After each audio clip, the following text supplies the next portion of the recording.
You are listening to the Knightline Sports Network, brought to you by Travis Dever and the Dever team, 386-690-1636.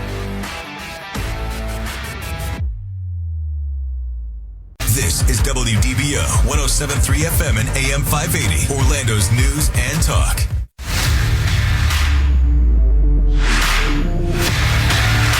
Welcome to Knightline at Night on WDBO 107.3 FM and AM 580. Night Nation's only call-in show goes live now. All right, hello Night Nation, hello Orlando. This is Andrew Phegley, and this is Knightline at Night, live from the Dever Team Studios, brought to you by Chad Barr Law, assisting injured veterans get the help they deserve. Give Chad a call, 407-599-9036, or visit protectingvets.com. You can also call Travis Dever for all your New Smyrna Beach real estate needs, 386-690-1636. We're taking your calls, though, 844-580-9326, 844-580-9326. Or you can use the open mic feature in the WDBO app. Once again, I'm Andrew Phegley, AP_Knightline on Twitter. Big Ben Stout is away for the weekend, so he has the weekend off. But I got Roger Phipps here at Night Bengal on Twitter. And you can find all the rest of our content on NightlineSports.com. We're talking UCF football. And we won the game yesterday. It was a little bit different than what we're used to. Haven't had a score like this in quite a while, but we won the game. What was the score, Roger? Because I don't have it in front of me. It was 20-16. I was trying to get it.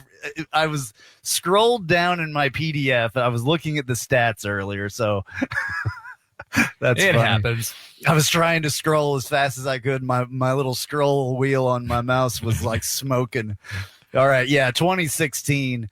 It came down in about the end of the game. 23 seconds left. Mark Anthony Richards scored a 1-yard touchdown and a Norbowski kick to put us up on the 16-20. So it was a long game, 3 hours and 20 minutes. And I'm glad the crowd stuck around, though. That is one thing. Yeah. I was really happy to see the amount of people that were there, during this game. So Student section stayed as well. 41,689, I think, was the attendance number. Okay. Yeah. Well, I mean, yeah, for the most part, the students stayed. There were certain parts of it that definitely emptied out. The upper deck of the behind the score or under the scoreboard definitely was a little weak, but anyway, 41-649. There did not score a passing touchdown, which is really, strange. really odd. And I believe it is the first time since, where is it here? I think the first time since 2015 or something like that we did not score a passing touchdown. That's crazy. Very, very strange. But as people well know, there's a bunch of people out. Dylan Gabriel out with a broken collarbone, and Isaiah Bowser out with a knee issue. Jay Flash is out as well with I think a knee issue as well. So that's a lot of our starting players and our best players. One that we're kind of worried about, Kalia Davis, went out last night with a non-contact knee injury, it looked like. That's not good. He's one of our very best defensive players, if not our best defensive player, defensive tackle. So that's going to be difficult, especially going after number 3. But it's hard for me to even say that. Number 3 Cincinnati that we have to play this week. Yeah. Yeah, both of our starting defensive tackles out. Actually, I did a little bit of math. 38%, including Davis. 38% of our starters are out right now. Okay. That's just to kind of put it in perspective. I mean, that's a huge number of first-string starters that are not playing football for UCF right now. Yeah. So, And you can see, especially on the offense, what's going on with that. Just reading some stuff here from the game notes that UCF puts out after the game. They always have some tidbits and stuff in here for the media. UCF's nation-leading streak of 53 consecutive games with at least one rushing touchdown and one passing touchdown came to an end. 53 consecutive games. So that's a long time if you think about that. Also failed to score 30 or more points for just the fourth time in their last 54 games as well, and marked the first half without a touchdown since about the same time last year, actually, and then marked the Knights' first time failing to score a touchdown in the first half since 2015 against the Cows over there, which will play this. And then there was another one as well, the least points that UCF has had at halftime since scoring 3 against the Cows as well in that same game in 2015. But a couple of good things. Johnny Richardson, running back, finished with a career high 104 yards on the ground. He also had 2 catches for a career high 51 yards. The one, I think, was 49 or 50, so the other one must have been a very short pass. Yeah. So that one definitely, the one that went for like 50 yards definitely fired everybody up for sure. So one cool thing that UCF has been doing every once in a while, they don't do it every time, but playing they put the locker room, Gus's rah-rah after the game speech, they put it up on Twitter, and here it is. How about that defense? Offense with a game on the line, you delivered. At special teams, when we were trying to figure out if we should kick it deep, knock a hole in them.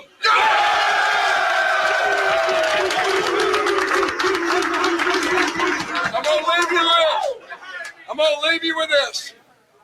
We had probably as 2 tough losses back to back any team in the country. Matter of fact, maybe in a long time in college football. But let me just tell you, y'all didn't flinch. You didn't buy into all the bull crap outside. You fought. And remember what we said, all right? That mindset. Refuse to lose. And that's what you guys did tonight. And I'm real proud of you. All right, I don't know about you, but I'm fired up after that. Yeah, he was screaming at the top of I'll his go lungs. run through a wall now for you, Coach. It's all good. It's good to hear some of that kind of stuff because that's not, a glimpse into the locker room you don't get very often. They post them every once in a while, not every time, but it's good to see that. It's good to hear that. They were excited, obviously. Gus was excited. I've also got his opening comments that I'll play here in a little while as well. But I think that this was a good win. We needed to win this game. If we wouldn't have won this game, honestly, we would have been in a lot of trouble for the rest of the season. Already have the 2 losses. Another one, possibly next week. I hate to say that. Hopefully not. We're a 20-point underdog going into Cincinnati, playing against the number 3, team in the nation. The last time we played against a team like that, though, we beat them. Right. So I don't know if that's possible this year, but I don't know. It's kind of depressing. Well, Cincinnati is one that has traditionally the last couple of years have had the ball bounce their way in a number of ways. So hopefully that streak comes to an end and gives us a chance. That being said, this game, the thing that I took away that was really, really interesting is one, both teams were pretty evenly matched from a statistics standpoint, and 2, the defense really, really came through. The offense had a bad day. The defense came through in spades. I mean, they had fumble recovery. They had 2 forced fumbles. They had multiple tackles for a loss. They had an interception. They had 4 sacks. I mean, we haven't seen 4 sacks in a game in a while. So when it came down to it, I mean, at the end of the day, the defense picked up the offense. I mean, 4 times ECU was in the red zone. 1 time they fumbled. The other 3, they settled for field goals. So If any one of those had been different, we would have been in a much different situation. So hats off to the defense this week. They came, they played hard. They were getting after it. They were hitting people. And, they just didn't let up. So this is the same team that scored 52 points last week. So they did something right. Absolutely. Yeah. No, the defense definitely, they won this game for us, hands down, honestly. They didn't score any points, but it led to a lot of point scoring. So those sacks, we've been looking for that for a while, to really start kicking in, and it has. They only allowed one passing touchdown by ECU, and then the yards rushing, they allowed 141. But it's not horrible. 141 yards with a team that had been rushing. I think the guy from ECU, he had 200 yards last week. He had 65 this week. Right. So, and he was averaging 9.7 yards per carry. We shut him down this week for sure. Yeah, we held him to 5.6 a carry. And then our running back, Johnny Richardson, was getting 6.5 a carry. So, which was up for him from last week. So, yeah, Mark Anthony Richardson, the 6 carries that he had averaged 9.7, though. Joey Gatewood, 6. Trillion Coles, 1.7. He didn't do so great. He only netted 5 yards on 3 carries. So, not too good there. Mikey Keene, though, 23 of 35 with 1 interception, no touchdowns, 194 yards, his longest being 49. He was sacked twice. Ryan O'Keefe was targeted 13 times, caught 10 of them for 73 yards. Amari Johnson, 6 for 6 for 33 yards. Johnny Richardson, 3 targets for 2 receptions for 51 yards. The longest was 49. We were talking about that earlier. So not bad there. Field goals were good, which is a good thing. We haven't been kicking a lot of field goals. Punting, not so good, honestly. Again. Average 41.2 yards. His longest was 50. Something needs to be done in that area, I believe. Needs to work on something. And I don't know if that blocked punt from the Navy game has gotten in his head, but it's gotten worse since then. It's consistency. And whenever you're dealing with the kicking game, whether it be punting or kicking, it's all about being consistent. And he has he struggled a few other times where he'll have some really good punts. He'll have 3 or 4 really good punts, and then he'll have one that he either shanks or just comes off his foot wrong and goes 10 yards or, whatever happens. So it's just consistency with the kicking game. And for some reason, this year he's struggling a little bit. Yeah, I think it's in his head. Tatum Bethune on defense did the best out of everybody. 11 solo tackles, 11 solo tackles, 6 assists for 17. So that really doesn't add up to 17. That adds up to 16. So there's a number here wrong. Or no, it does. 17. I'm sorry. I'm not awake. Anyway, it is 17. Okay. Anyway, Brandon Adams also had a good game. 5 solo tackles. Quadric Bullard, 4 solo tackles. Josh Salazar, 4 solo tackles. He also recovered a fumble or forced a fumble, and Quadric Bullard forced a fumble. Anthony Maltavo forced a fumble as well. Cam Good and Jeremiah Jean-Baptiste got an interception with an 8-yard return, which was pretty good there. Sacks, Josh Salazar, Big Cat Bryant, Keenan Hester, Kalia Davis. So that's pretty good as well. So, there's good things to take from this game for sure. When we get back from this break we're about to take, we will hear from Gus in his opening statement after the game. Back on Knightline at 9 here in just a second.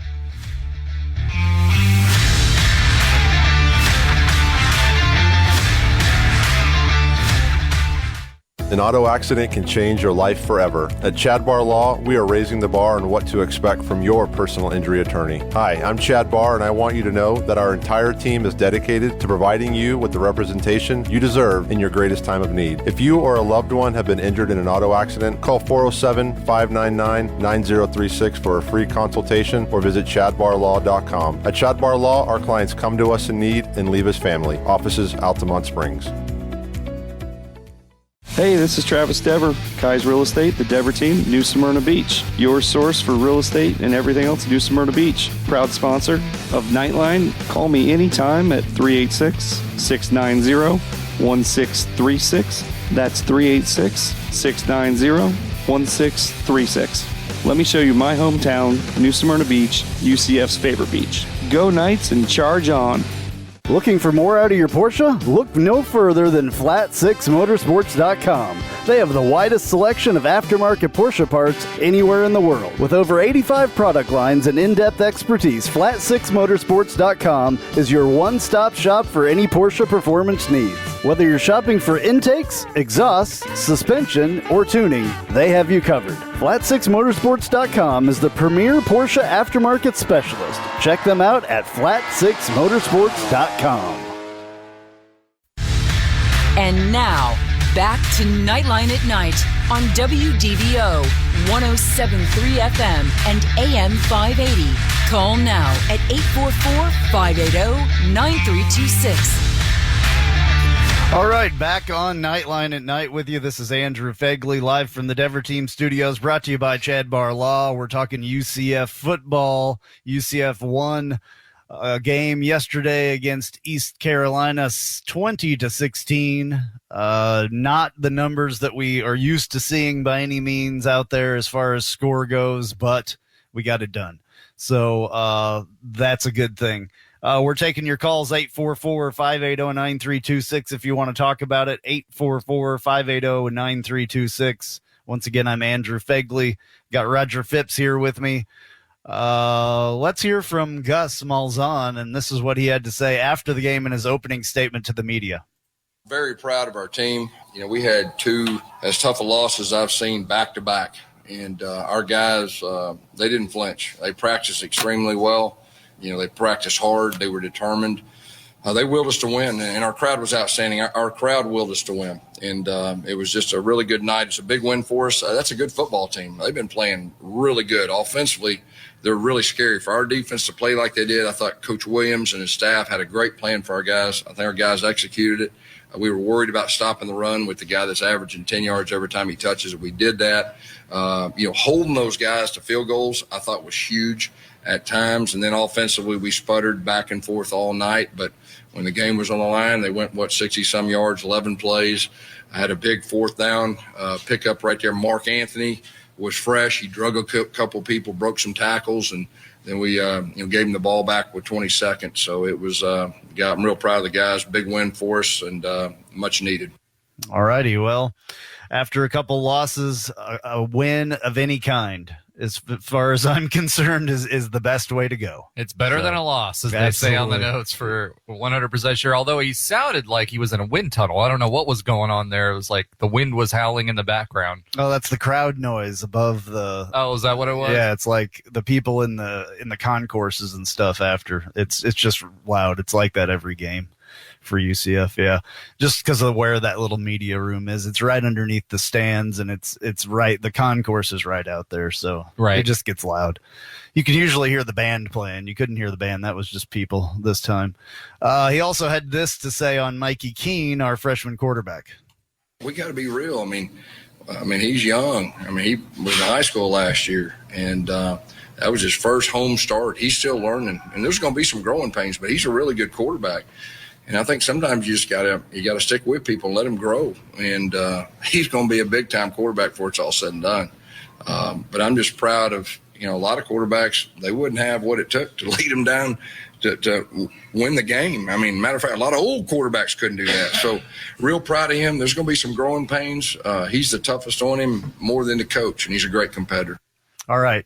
Imagine this. In your third game of your college career, you travel to number 3, Cincinnati, and play against them That sounds like a nightmare. on national television, a noon game on ABC. Third game of your college career. So, yeah. Hopefully he's got nerves of steel. I mean, I think that he does. I mean, I haven't seen him rattled yet. I don't think even after the interception that he threw that he was really rattled. No, I agree with that. So, and then against Navy, I don't think he was rattled either. So I think he does have nerves of steel. He just has to get the timing and everything else. I mean, with all the injuries that are going on, especially on the offensive side of the ball, and to have a freshman in that spot of quarterback where we've had our solid guy for 3 years, that's one of the best college quarterbacks that there are, that's got to be difficult, you know?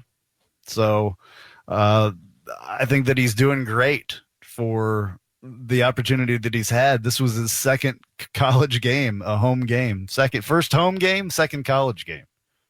And he was playing in front of 41,000 people and playing from behind. So there's a lot of expectation when the clock's winding down and you're playing from behind and you've got a couple minutes left to win the game and you got 41,000 people looking at you like, hey, are you going to do it? Yeah, so, well, that's huge. Yeah, and he did that the last drive of the entire game where we won the game. He was perfect on that. He did everything that he should have. He did not make any mistakes. If he would have thrown an interception there or something, you know, it would have turned out completely different. We would have lost that game, you know, on that. Right. So we left him with 20 seconds left, 23 seconds we scored. So, you know, after the point after and all that, it was 20 seconds in the kickoff that they had left. And they did not do well in their 20 seconds that they had. No. So it all worked out. All right. We're going to take a break here. We'll be right back on Knightline at Night.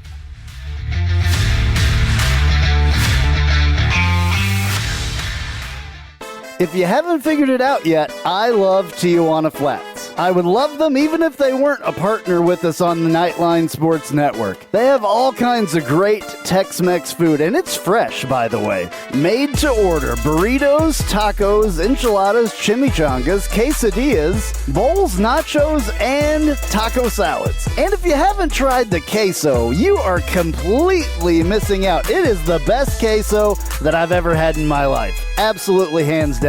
And the sauce bar that they have, everything from wild to mild in there. Absolutely awesome, awesome stuff. Not only do I love the food at Tijuana Flats, but I love the company, a UCF-born company. And they give back to the community with the Justin Queso Foundation. So head to your local Tijuana Flats. Tex-Mex for everyone.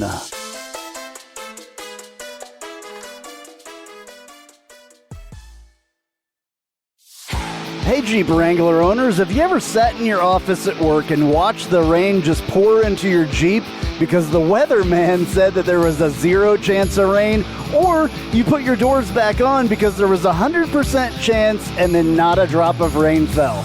Well, there's a company out there that can help take the worry away and give you the peace of mind to be without your doors. The company's called Life Without Doors. They make waterproof rain curtains and dash covers for Wranglers. Life Without Doors is there to help make the decision to leave the doors at home an easy one. Find out more at lifewithoutdoors.com.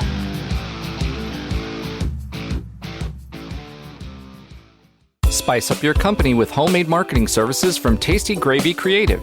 Tasty Gravy serves up a menu of budget-friendly marketing, graphic design, and public relations services customized to your specific goals. Co-owned by a UCF graduate, Tasty Gravy can help refresh your brand, strengthen your online presence, or reinforce your company's message. Contact Tasty Gravy for help with your website, social media, marketing, advertising materials, and more. Visit tastygravy.com. And now, back to Knightline at Night on WDBO 107.3 FM and AM 580. Call now at 844-580-9326. All right, back on Knightline at Night. I'm Andrew Phegley, live from the Dever Team Studios, brought to you by Chad Barr Law, assisting injured veterans get the help they deserve. Give Chad a call, 407-599-9036, or visit protectingvets.com. you can call Travis Dever for all your New Smyrna Beach real estate needs, 386-690-1636. We're taking your calls, though, 844-580-9326, 844-580-9326, or you can use the open mic feature in the WDBO app.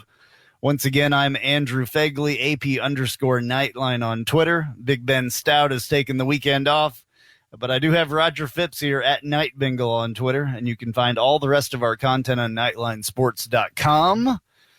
And hence the name Knightline. We're talking about UCF sports, talking about the win over East Carolina yesterday, 2016. A win is better than a loss. Every single time. Yeah, even though this was not what we have been used to as far as points and stuff like that goes.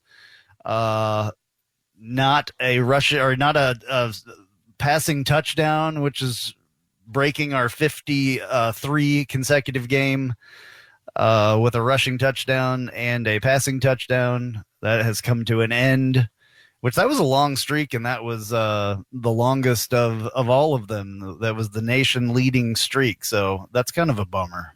So it is what it is, though. We won. That's what matters. As long as we keep winning, then it doesn't matter. The record's out of the window anyway. So, one of the things though I did notice, and I'd like to see Devod Wilson pick it up a little bit. Yeah, he's been a bit of a disappointment. Honestly, I think I was looking in the stats earlier, and he did not even have a solo tackle. Which is pretty interesting. And he, I believe, is playing safety back there now.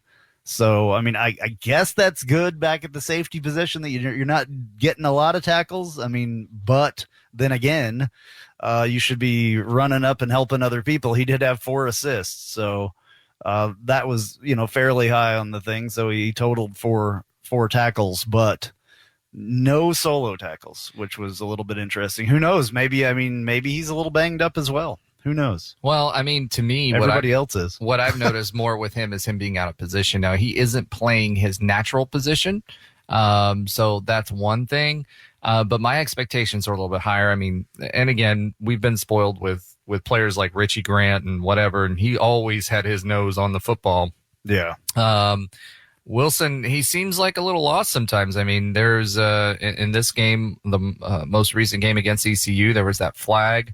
And I don't know if he thought the play was over or whatever, but it was a free play. Holton Nailers loads up. The guy's there right by the end zone. He reacts too slowly, and the guy just high points the ball and falls in for the touchdown. So, he was a highly rated recruit. And then on top of that, he also had played really well where he was at before. So my expectations for him were a lot higher going in, especially after the latter half of the season. So, with a weaker defensive back room, basically, I would hope that someone like that who's a little more experienced and, highly rated would pick up the football for them. Absolutely. Yeah, he definitely is one that needs to pick it up a little bit. Glad to have Tatum Bethune back, though.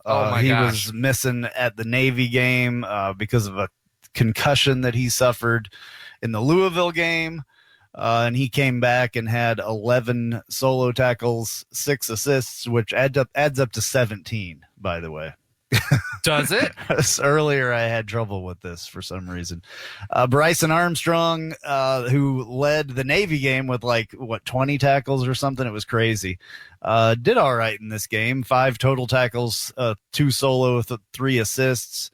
Good to see the sacks happening, though. Good to see the forced fumbles happening and all that stuff. So, and stopping the run, even though, we talked about this earlier, 141 yards.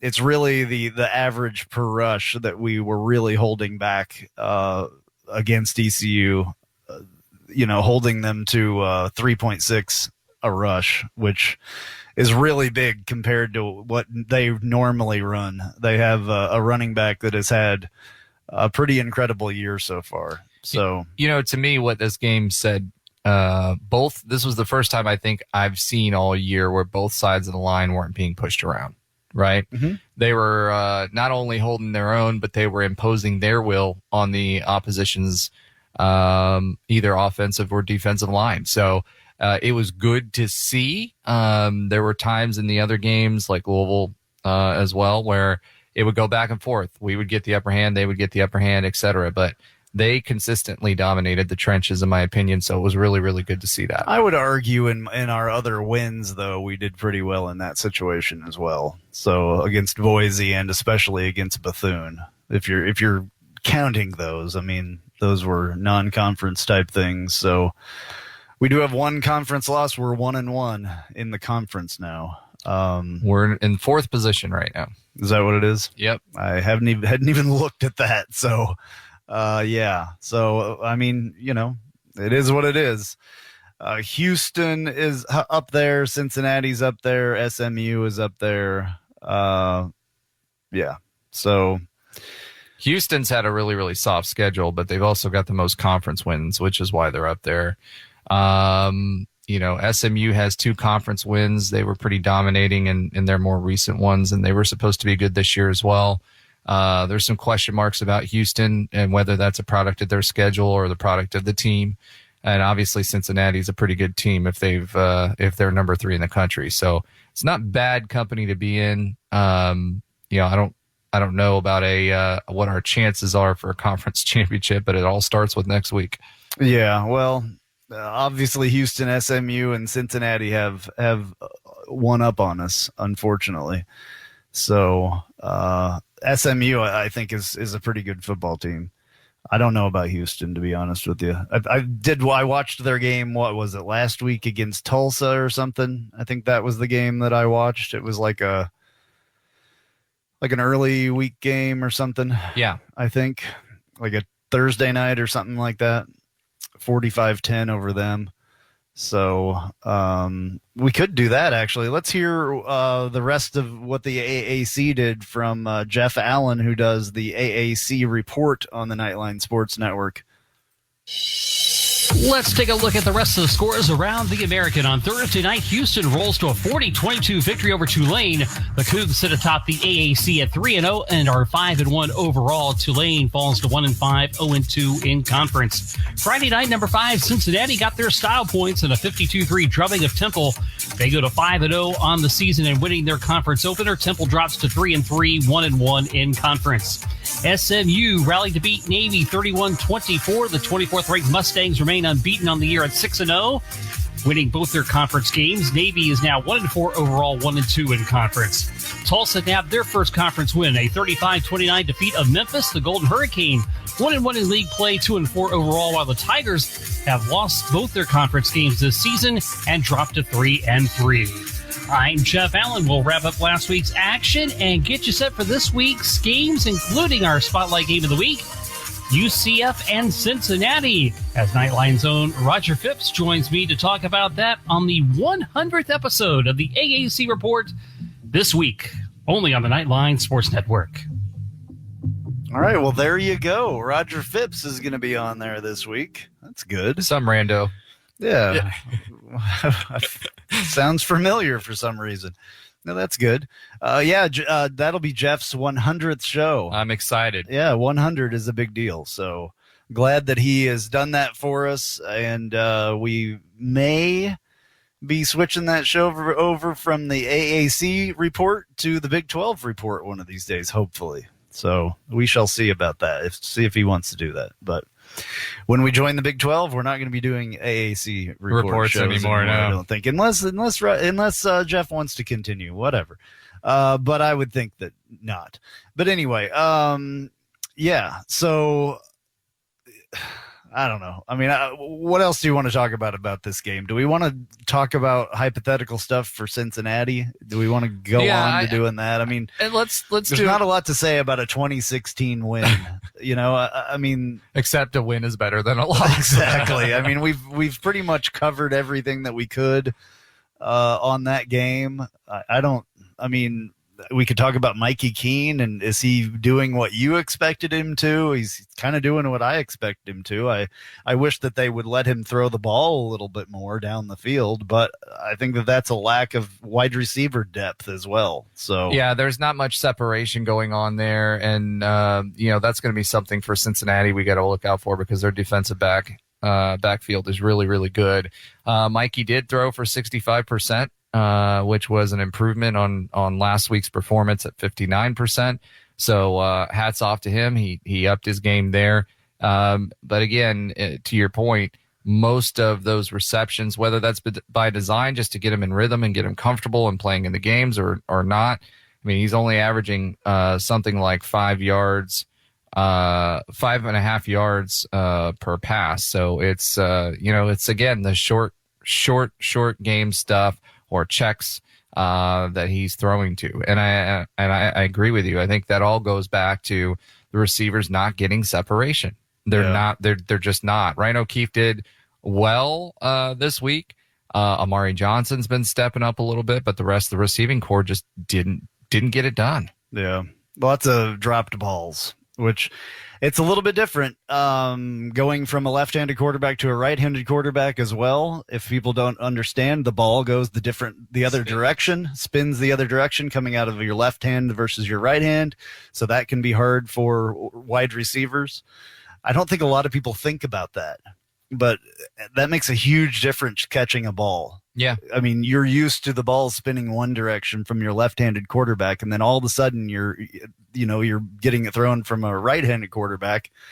The ball is literally spinning the opposite direction, so you have to try to catch it a little bit differently. So that can be a really big deal. So I think that may have something to do with it. Timing as well, with a new quarterback versus the guy that you've worked with for maybe 3 years, maybe 2 years, whatever, or even since the beginning of the season. It's a big deal and very different to have another quarterback throwing you the ball. Well, the other part of it, too, is learning which routes, where your eyes need to go to first, depending on what the defense is giving you, right? I'm watching his head and where he's going. He's going through his progressions, but when you're really good at reading it, you can see, okay, well, this isn't going to work. It doesn't matter if that's my number one progression. I'm going to look at progression routes 2 and 3. And if you can get there quickly enough and understand it well enough, you've got a very small window to get that ball into, and that may be part of it as well. Yeah, absolutely. All right, we're going to take a break, and we'll be right back on Knightline at Night.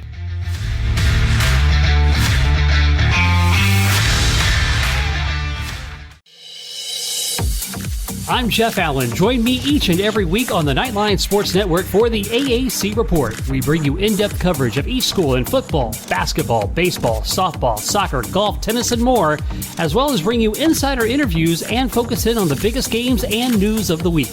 That's all right here each week on the AAC Report, only on the Knightline Sports Network.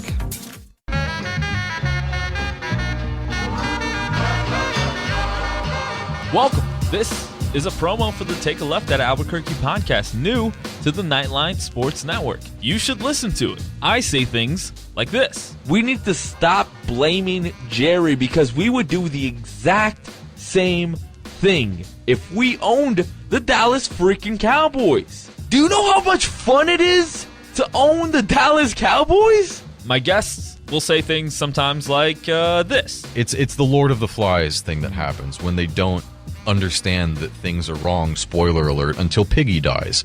Yeah, Lord of the Flies has been out for like 100 years. I don't even know. Yeah. Sorry to everyone at home who I spoiled the book for. A book's been out for like 90 years or something. And sometimes, rarely though, I'll say really stupid things like this. If they don't make it out of the West and the Raptors get to the finals, I will go on either this show or whoever's show and say that Kawhi Leonard is overrated. Because I have too much evidence of it. New episodes drop every Friday with me and some of my good friends right here on the Knightline Sports Network. And now, back to Knightline at Night on WDBO 107.3 FM and AM 580. Call now at 844-580-9326. All right, back on Knightline at night. I'm Andrew Phegley. We're live from the Denver Team Studios, brought to you by Chad Barlaw, talking UCF football, talking about a 2016 win over East Carolina. Also talking about a game next week, next Saturday, noon on ABC against number 3 Cincinnati, and kind of wondering how that's going to go. Let's start off, I guess, doing our Tijuana Flats hot take of the week, which is our score predictions. I don't know how this is going to turn out, but let's do it. Welcome to the Tijuana Flats hot take of the week. Visit TijuanaFlats.com for takeout or delivery, or visit your local Tijuana Flats. Tex-Mex for everyone.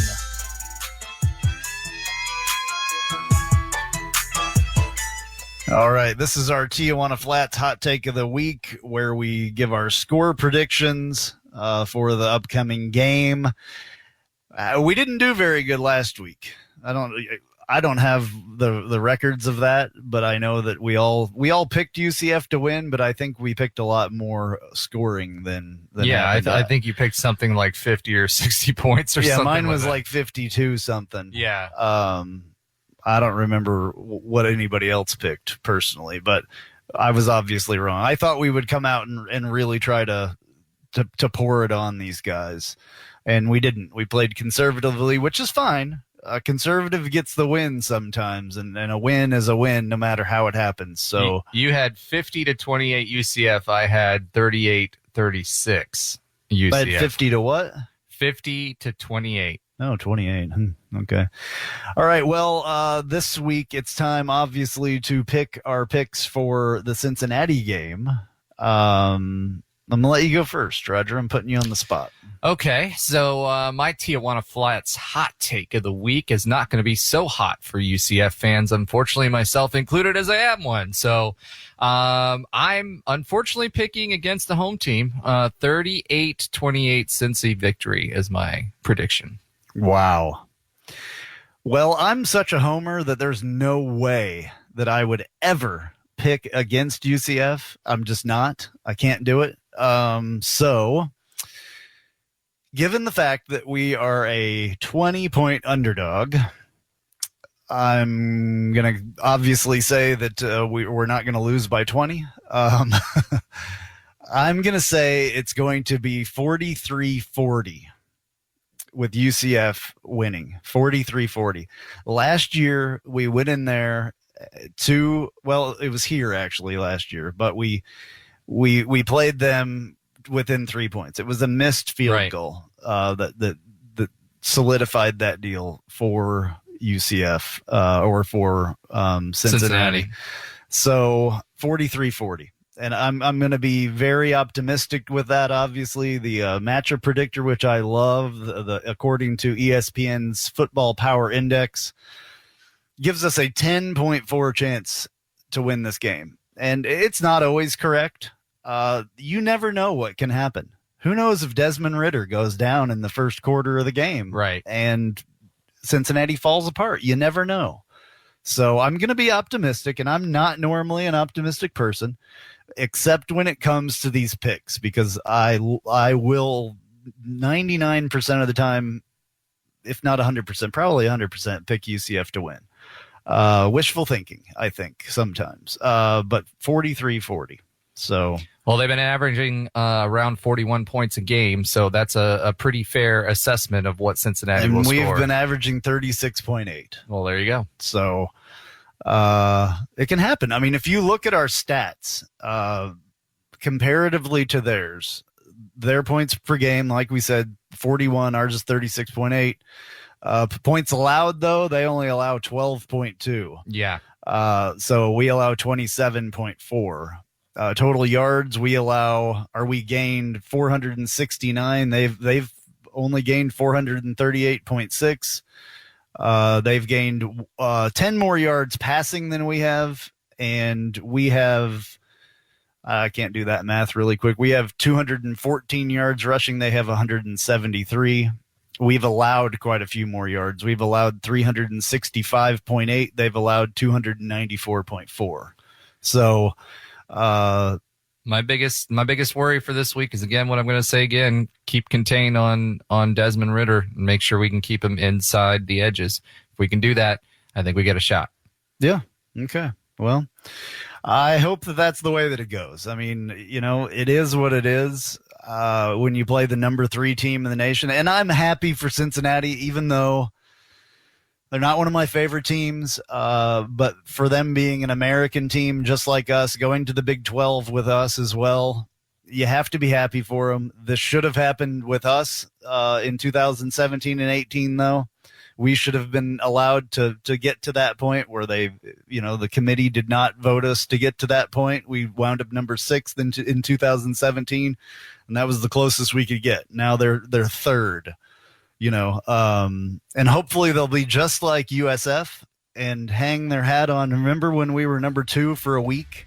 Hopefully they will be only number 3 for a week when we beat them. All right, that's going to do it for us. I'm Andrew Phegley. Go Knights. Charge on.